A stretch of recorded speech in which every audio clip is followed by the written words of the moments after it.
हुडको जैसा शेयर अपने टॉप से 353 के हाई से 206 रुपये आ गया with in A span of 1.5 month.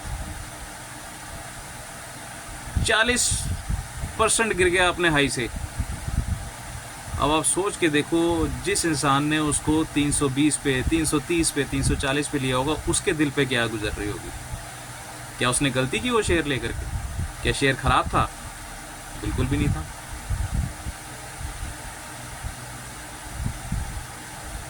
भाव आएंगे, बिल्कुल आएंगे। सब कह रहे हैं कि पीएसयू स्टॉक से दूर रहो, दूर रहो। अरे भाई, क्या सरकार काम करना बंद कर देगी? 5 साल कोई काम नहीं करेगी सरकार? बिल्कुल हाथ पे हाथ रख के बैठ जाएंगे सारे? कुछ तो काम आएगा। जब काम आएगा तो किसके पास जाएगा? बड़ी बड़ी कंपनीज के पास ही जाएगा, पीएसयू स्टॉक्स के पास ही जाएगा। जो शेयर 10-10 साल नहीं चले, 15-15 साल नहीं चले, और अब जो चलने लगे हैं तो एनालिस्ट्स को उनको तकलीफ होनी शुरू हुई, क्योंकि उनके पास ये शेयर नहीं है, वो ले ही नहीं पाए। किसके पास है? रिटेलर्स के पास है। उन्होंने पैसा कमाया है तो चुप रहा है, उनकी आंखों में खटक रहा है कि भैया रिटेलर कैसे पैसे कमा रहा है। इसलिए वो कोई बोल देगा कि ये बेच दो, ये सारे गिर जाएंगे, पीएसयू स्टॉक्स में जो होना था हो गया।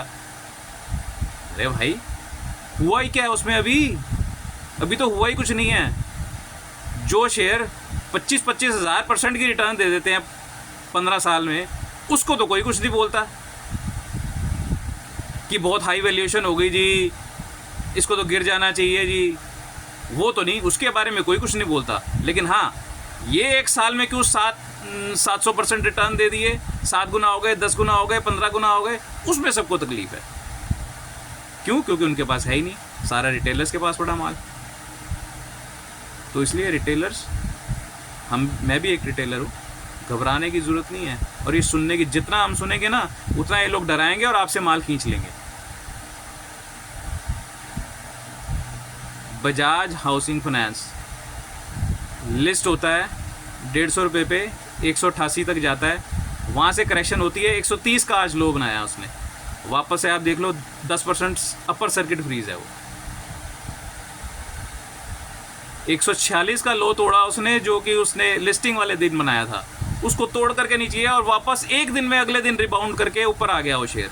तो आप सोचोगे कितनी स्ट्रेंथ होगी उस शेयर के अंदर। लेकिन कुछ एनालिस्ट हैं, वो बोलते हैं कि अरे भैया, हम तो बोल ही रहे थे, लिए हैं, उस पर वैल्यूएशंस बहुत ज़्यादा हाई हैं, अब जिन्होंने लिया है हर भाव पे ऊपर पे बिकवाली आएगी, उसमें ऊपर चढ़ने में अब उसे तकलीफ़ होएगी। भाई साहब, एक दिन में ऊपर आ गया शेयर, कुछ स्ट्रेंथ है तभी ऊपर आया है। या किसी को कॉन्फिडेंस है, कुछ लोगों को कॉन्फिडेंस है कंपनी के ऊपर कि हमने जिस कंपनी में पैसा लगाया, हमने गलत नहीं लगाया। तो रिटेलर्स, आप परेशान न होएं, आपने बहुत अच्छी कंपनियां चुनी हुई हैं।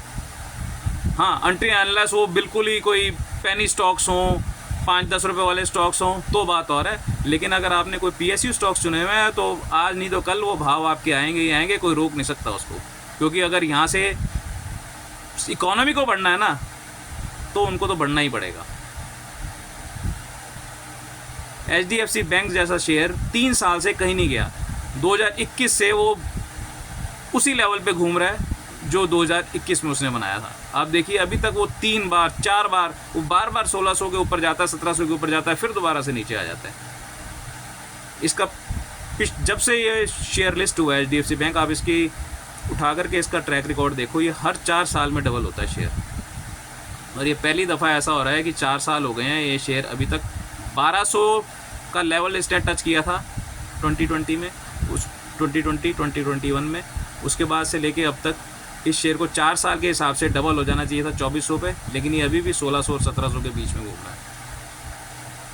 तो क्या ये ऊपर नहीं जाएगा? अगर इकोनॉमी को ऊपर जाना है तो भाई साहब, एचडीएफसी बैंक को तो ऊपर जाना ही पड़ेगा। वो चाहे आज जाए, चाहे 1 साल बाद जाए, चाहे 2 साल बाद जाए, उसको जाना ही पड़ेगा, कोई रोक नहीं सकता उसको। क्या रिलायंस ऊपर नहीं जाएगा? बिल्कुल जाएगा। क्या वो ख़त्म हो गई रिलायंस? क्या उसमें वॉल्यूम्स नहीं आएंगे? क्या बिज़नेस बंद कर दिया उन्होंने? रिलायंस बंद होगा तो फिर पूरी इकोनॉमी ठप होएगी। तो इसलिए अपने शेयर्स पे भरोसा रखिए, गवर्नमेंट पे भरोसा रखिए